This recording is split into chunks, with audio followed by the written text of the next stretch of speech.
And coming up, Dr. Kathryn Mills and Dr. John Moroney will discuss gynecologic cancer symptoms, risks, and prevention tips. We'll also hear from a patient who was diagnosed with cervical cancer and recently completed primary therapy. And as always, we'll take your questions live. That's coming up right now on At the Forefront Live.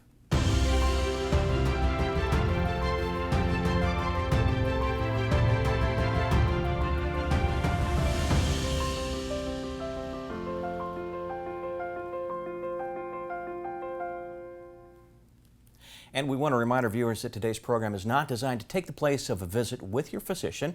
And let's start off with each of our doctors introducing themselves and telling us a little bit about what each of you do here at UChicago Medicine. And Dr. Mills, you're to my immediate left, so we'll start with you first. Hi, thank you so much for having me. My name is Kathryn Mills, and I am an assistant professor in the Department of Obstetrics and Gynecology. I specifically focus on gynecologic cancer, which means that I take care of patients who have cancers that have developed from the female reproductive organs. And Dr. Moroney? Hi, thank you for having me on your show. My name is John Moroney. I'm an associate professor in gynecologic oncology, which essentially means that I'm responsible for taking care of the surgical needs for women with ovarian, cervical, endometrial cancers, and then performing a lot of their medical therapies. Great. And we want to remind our viewers that we'll be taking your questions live on the air, so just type them in the comments section and we'll get to as many as possible for the next half hour. Dr. Moroney, we're going to start with you. And the first question is just what are the different cancer risks that women face, and how likely is it that an individual woman will face one of these diagnoses in their life? Well, fortunately, gynecologic cancers are less common than many of the other what we call solid tumors that a person can encounter over a lifetime. The one we see the most frequently is endometrial cancer, which will affect about 1 in 35 women over the course of a lifetime. That's a much more common and threatening diagnosis for women who are overweight. So women who are significantly overweight will have a sometimes doubling or tripling of that risk.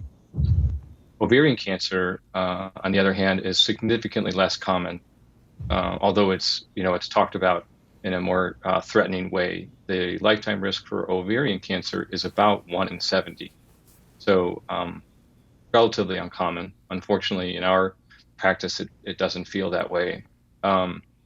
Breast cancer, even though it's not a disease that gynecologic oncologist treats routinely, is actually quite common. I think it's always important to stress its existence, and that's 1 in 8 or 1 in 9 for women. Cervical cancers are pretty infrequent, especially in the United States. Unfortunately, not so uncommon in less developed countries. There really isn't a 1 in number for that, but it's pretty rare. Unfortunately, we do see that on a regular basis as well. And then there's actually a thing called vulvar cancer, which many people wouldn't even know exists. It's essentially skin cancer arising from the vulva. That's something we see as well. You know, Dr. Mills, some of the numbers and statistics that Dr. Moroney just quoted are frightening. And so obviously, as the old saying goes, it's a bit of a cliche, obviously, but an ounce of prevention worth a pound of cure. So what symptoms or physical changes should women be aware of that would be a good reason to make an appointment with their gynecologist or their family medicine physician, just to be sure that they're okay? Yeah, that's a great question. I think, as Dr. Moroney has alluded to, there are a range of cancers that we do take care of in this area, but kind of the most general important things to watch for would be bloating or feeling like your clothes are tighter than they used to be, feeling like you're trying to eat and every time you eat, you just get full faster than you're used to, having new nausea or vomiting that doesn't go away.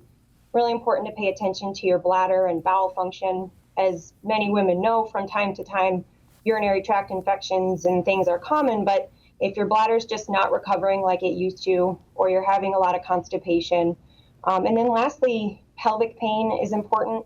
We all get aches and pains in life, but if these pains become persistent or they get worse, these are important signals to watch for.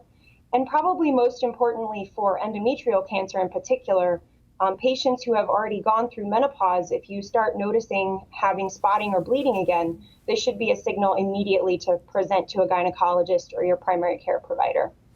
And of course, I would imagine it's always just, it's important to be aware of your body and be in tune with your body and just any changes that happen. But along those lines too, it's also important to get checkups and regular, have a regular visit with your gynecologist, with your family physician, just to kind of keep on top of things like this. How often do people need to see a gynecologist? And I don't know, either one of you can take that one. I mean, most commonly, we generally say that patients should check in with somebody, be a gynecologist, a family medicine doctor, or somebody who performs a pelvic exam about once a year. But then as needed individualized care, of course, we see patients more frequently for acute questions as well. Okay. So we had the opportunity just recently to do an interview in the last couple of days with a patient. Her name is Bilkis, and she was fantastic. She's so positive, and she talked to us about staying positive throughout her journey with cancer. And we're going to start with that clip, and then we'll discuss Bilkis and her attitude here in a minute. It's very necessary. Nothing in your life, whether it's something like a diagnosis or a scraped knee, you can't be negative, because then the negative thoughts come in. Then you want to do negative things towards other people, and you heal not quicker. You heal slower, because your mind is connected to your body, of course. And if your mind is negative and you're not thinking positively, it hinders you. It hinders your appetite, it hinders your mental ability, and even your physical abilities, because you don't want to do anything. You don't want to be around people. And I feel like people help you, whether it's your friends, your coworkers, or your family. Very positive attitude. She was a lot of fun during the interview. Just a super nice person, and positive attitude is important. But she also talked, and we're going to see this clip in just a moment. But I want to see Dr. Moroney, if you can comment on this. Are there things that women can do to prevent gynecologic cancer? And she mentioned the HPV vaccine when we spoke with her. Can you talk a little bit about that? Sure. I think that in order to try and get a grip on all the things that a person's supposed to do to avoid cancer in general, but women with gynecologic cancers, we probably would start with just focusing on diseases specifically. In cervix cancer, no question, the HPV vaccine has been actually just revolutionary in terms of its ability to prevent cervical cancer, and then even its precursor, which gets the word cervical dysplasia or precancer. We strongly recommend that that moms and dads follow the recommendations for HPV vaccination for children starting somewhere between the ages 11 and essentially their teenage years. Apart from that, regular screening, just as Dr. Mills was talking about, is actually a pretty important way of staying ahead of any problem as it evolves. Apart from that, when you think about things like endometrial cancer and ovarian cancer, preventing those diseases has more to do with just a healthy lifestyle, the same way we're supposed to live a healthy lifestyle to prevent cardiovascular disease, heart attacks, strokes, things like that. So what that includes is a healthy diet, which is a hard thing for a lot of us as Americans, and then weight control and being physically active. So John, let's go ahead and play the clip with Bilkis when she talks about the HPV vaccine and how important it is in her mind. Look at your family history. That would be the first thing, because like I said, that's what prompted me to do it with my daughter. And I'm also going to do it with my boys too. Look at your family history first, because that's the most important thing.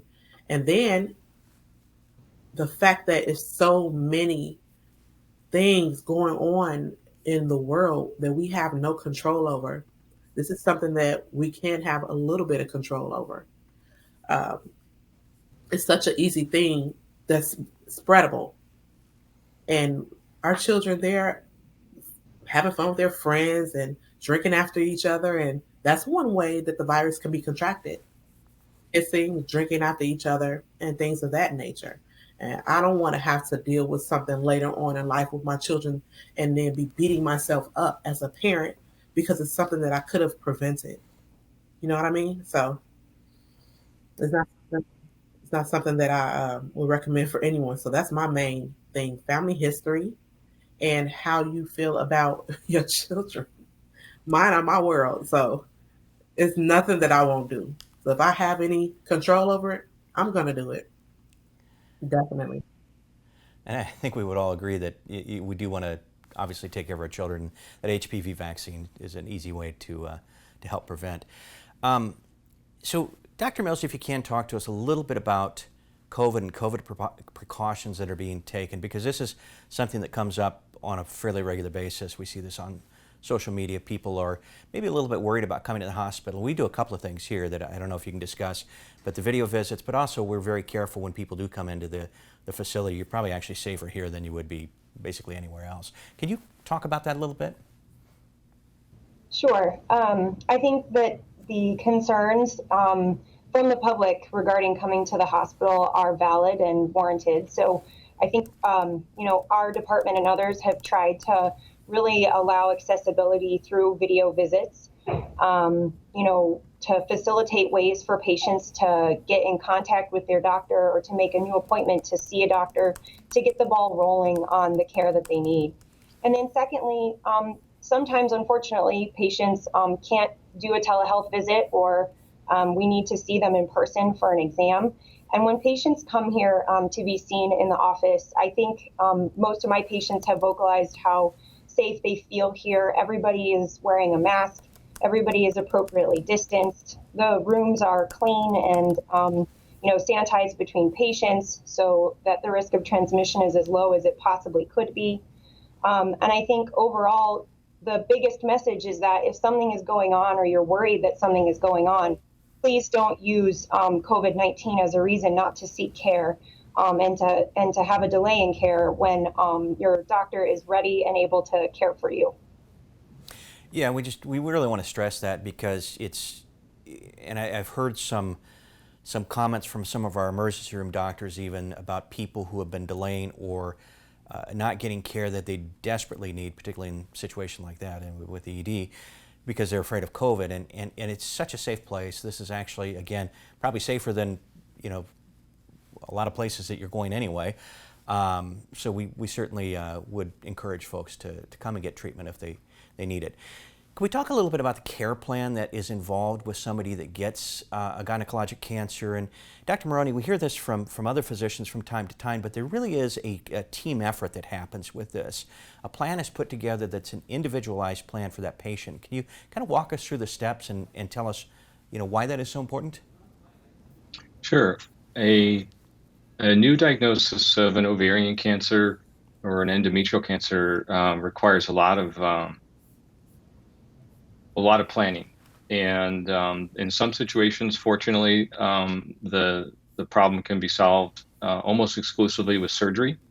But the surgeries tend to be pretty complex. So, and there are situations sometimes where a person needs surgical effort that crosses different disciplines. So one of the great things about working in an academic medical center like this is that recognizing that we all have limits, we are able to very, very easily cross those disciplines to be able to get support from other types of specialists that the patient needs. Particularly in ovarian cancer, that's the case where the surgeries can be extremely complex and long, and so you don't want to have you want to have a plan A, but also a plan C, D, and E for that situation. That's something that I appreciate the most, or very much, working at a place like this. And Dr. Mills, can you talk to us about your role in that team treatment and how that works? Because I understand there are meetings, there are groups of physicians and caregivers that will get together and discuss specific care for those patients. it's always kind of interesting to me. Sure. So I think in general, most of us, meet a patient and their family in either the office or, via telehealth as we're doing now, and sort of make the introduction and the first steps. Then it kind of depends on the treatment that the patient requires or needs. I know one thing that I think is great about the university here is we have such a collaborative group of physicians, and anytime a particularly complex or difficult case arises, we have a weekly meeting where we present our complicated cases and can discuss these patients amongst our group, and then also beyond with medical oncologists who specialize in gynecologic cancers, as well as radiation oncologists, radiologists to help us understand extent of disease on imaging. And I think this is something that can really help us to offer just top of the line care to our patients. And I know our patients are very, very happy with these care teams and how this works. In fact, we spoke with Bilkis and we asked her about that. And let's go ahead and play that clip. But I had a great team, have a great team, because they're still with me. Dr. Moroney and the gynecological team, they're very good. He especially showed me and talked me through everything, every question that I had. I'm a visual learner, so it's hard for me to learn with you just speaking to me. So I told him that. He's like, would it be okay if I draw you a picture? I'm like, yes, that is perfect. Please draw me a picture. And so he did that. And he showed me where my mass was and how it affects everything else within my body. And I still have this picture to this day. Dr. Hassan and her team, they were all aces. I dealt with them more because I was going through radiation for so long.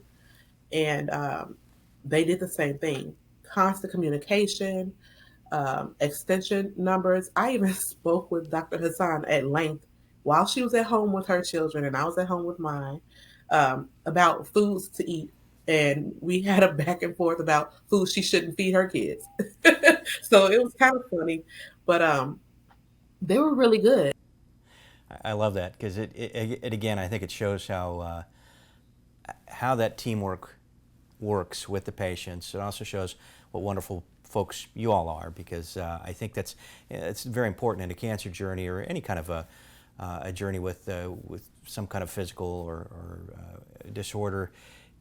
It's tough on the patient, and there's a lot of stuff that's being thrown at them, so communication is certainly key.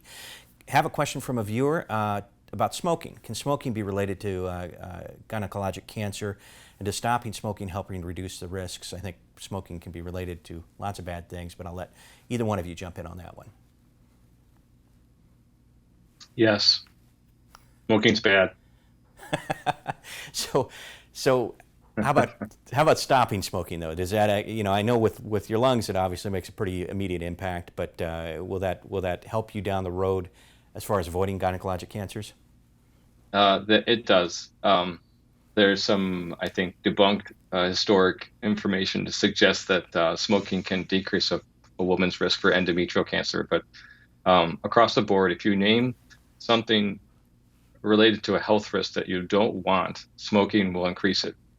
And along the same lines, stopping smoking, as difficult as it is absolutely worth it.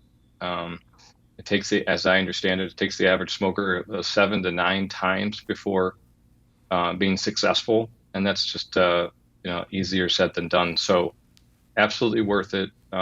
Lots and lots of science supports the idea that it leads to a better life apart from the cost savings. And Dr. Mills, kind of along those same lines, obviously stopping smoking or not smoking in the first place is the best thing to do. But can you talk to us a little bit about diet and exercise? Because we hear again and again that obesity can be a risk factor in a whole slew of disease states, including some gynecologic cancers. Yeah, I think this is a really important topic as well. I think, just to start with endometrial cancer, for example, the most common types of endometrial cancer are in fact very strongly related to carrying extra weight, and the risk of developing this cancer increases as the obesity rate goes up. So if you actually look over time, as we've seen the American population gaining more weight, the incidence of endometrial cancer has gone up. So I think anytime you can work on having a healthy weight, this will help decrease your risk of developing endometrial cancer. In addition, there is some mixed data about the risk of ovarian cancer and obesity, but it is possible that there may be a link, though that data is less clear. I have another question about prevention and screening, and in particular, can we talk a little bit about the BRCA gene? We hear about that oftentimes with breast cancer patients. I learned a little bit yesterday on the program about prostate cancer, also with the BRCA gene. Is that something you look for, and are there genetic tests that patients can take to see what their predisposition is?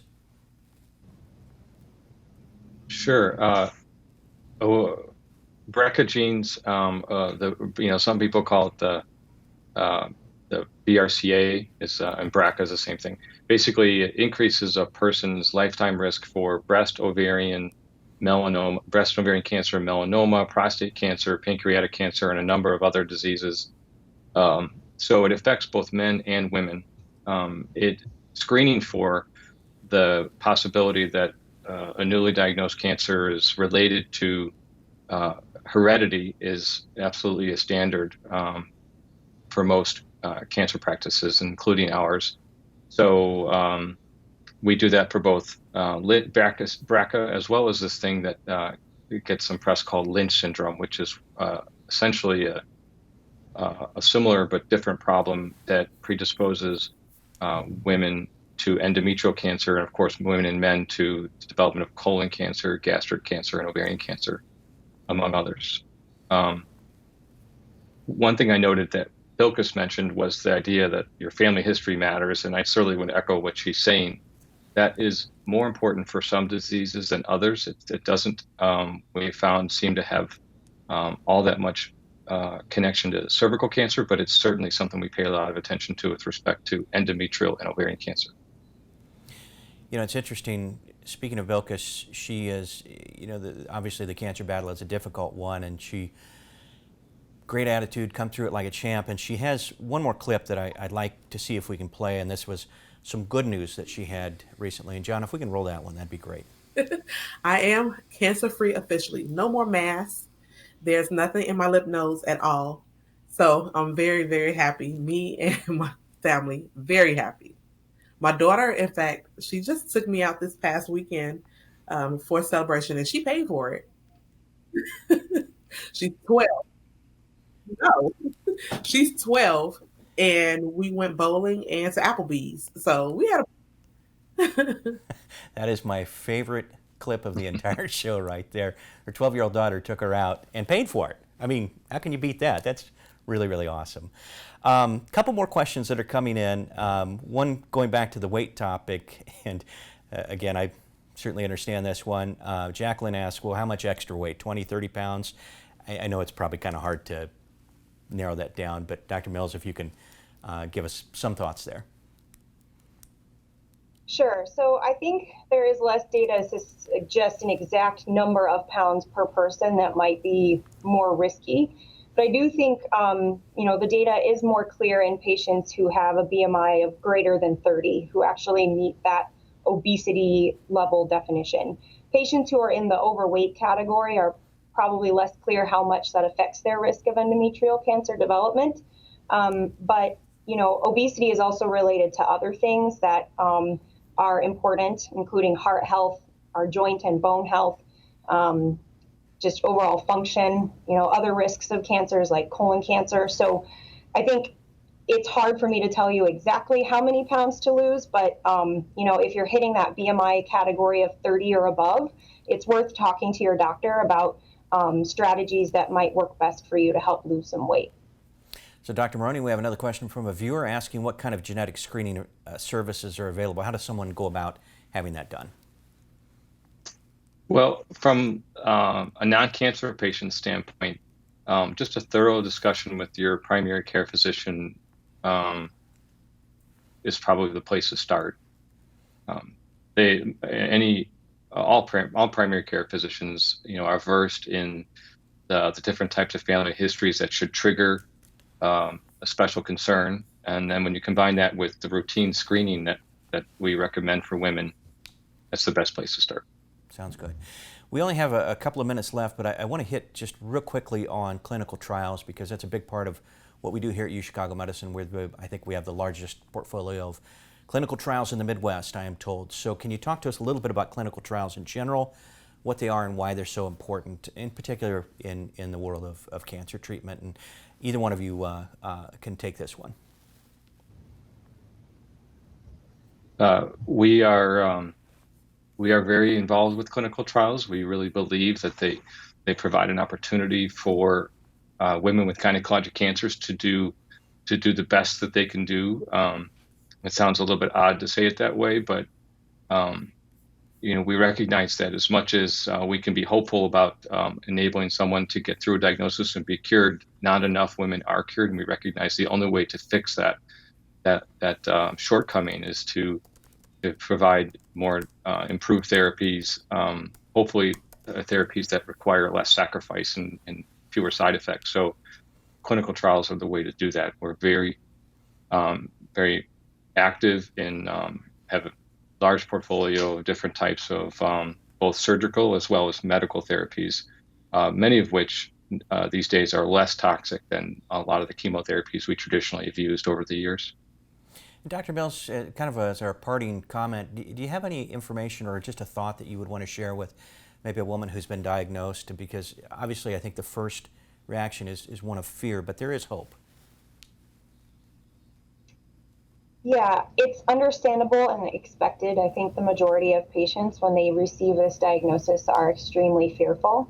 But, I do want to offer that it is not, all is not lost. Certainly myself and my partners are here for you the whole way. I think the beauty of GYN oncology is that we offer both the medical and surgical treatment arms of your therapy. So I think we develop a special relationship with our patients. And I think because of that, we can help patients to cope with these diagnoses. And I think we also offer that to their families, because it is important to remember that caregivers and family members who support our patients are also being affected by this diagnosis. So I think I usually tell my patients in the office, it feels devastating, but all is not lost. We have options for you. And in some cases, as Dr. Moroney alluded to earlier, things can be completely dealt with surgically, and we just go on and follow you long term, and that's always our goal. Well, we are out of time. You two were fantastic and shared a lot of great information with our audience, so thank you to both of you. And thank you to our viewers for your great questions. Please remember to check out our Facebook page for our schedule of programs coming up in the future. And if you want more information about UChicago Medicine, take a look at our website at UChicagoMedicine.org. If you need an appointment, you can give us a call at 888-824-0200. And you can schedule your video visit also by going to the website. Thanks again for being with us today, and I hope you have a great week.